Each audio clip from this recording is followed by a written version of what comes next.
Is there anything else that you'd like to talk about? And, just tell us about your experience. Would you go back and do it all over again? Oh, yes, for two reasons. First of all, there's something about the A-1 that most pilots really fell in love with. I don't know it was like a mystic thing. Most of it had been flying jets I flew for 15 years before I went to the A-1. No torque, beautiful visibility in front of you because you land on the tricycle landing gear. And then you go to the A-1 and it's completely different, a big torque machine. And you can't see in front of you, the engine blocks it out. Anyway, we all fell in love with it. It was perfect for the Vietnamese for close air support work.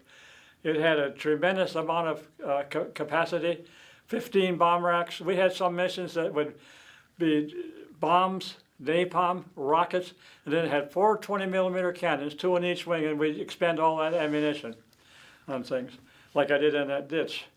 So that's what, it was just something about that airplane that was just great.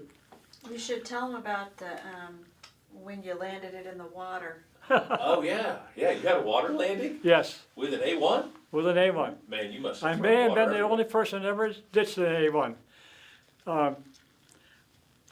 The story starts out like this. I was getting ready to fly one day, and my boss happened to come walk by and said, "Hey, I noticed, Mike, that you aren't wearing a Mae West, little other Mae West that we had when you go flying, and you're not setting a good example for the Vietnamese pilots."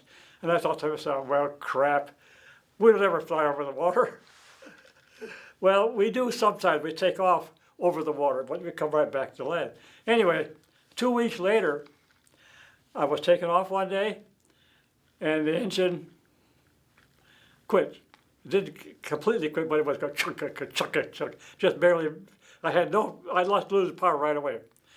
And I had 400 or 500 pound bombs on board. So I was jettisoning them. There's a lever that you pull to jettison them. And I could see that I wasn't going to make it to the runway anymore. In fact, I could see I wasn't even going to make it to the shore. And I ended up ditching it. And the Navy, I remember from studying that there were 11 steps in the ditching procedures. And I got through 5 when the engine hit, or when the airplane hit. One of the things that happened that night, I was at the officers club, and I was talking to some guys that ran an Army fuel dump on the beach, consisting of 55,000-gallon bladders in a star-shaped thing. There were 5 of them, and a motor in them. They would offload the fuel from the ships, and then they would fill up with that the trucks and the tanks and so on.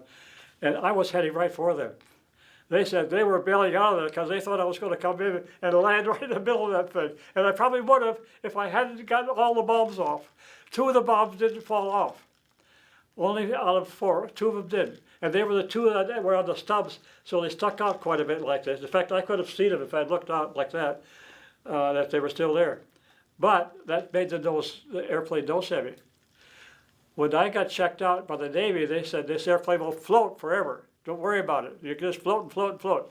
Well, I was it landed in the water, and then I noticed that the waves were like this. I had time to go, and I was underwater, still in the cockpit. And that was really something. I said, oh my God, I'm still in the cockpit. Well, then you have to unstrap, and your hands get wet, and leather gloves are real slippery. I finally got out. I tried to unbuckle my parachute. I couldn't unbuckle it. It was too slippery. And I could see the surface up there a little ways. And I'm a good swimmer. I said, oh, no problem. And I could see it wasn't making any room at all, not moving at all. I said, oh my God, I'm going to drown.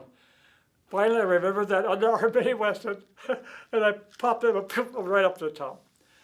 And by the way, one reason that I couldn't swim like that, I had combat boots on, ammo belt full of ammo, a gun, 3 or 4 knives. I had all kinds of knives and radios. I weighed this stuff one time and weighed myself, then took my uniform, took this all off and weighed them again.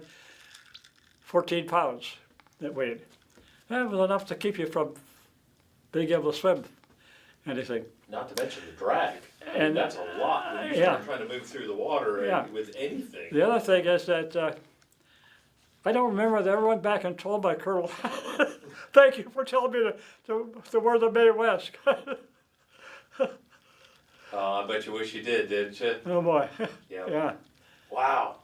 You survived a water landing. That is, I have not met anybody that went into the water with the plane. I think I'm the only A1 that's ever did one, yeah.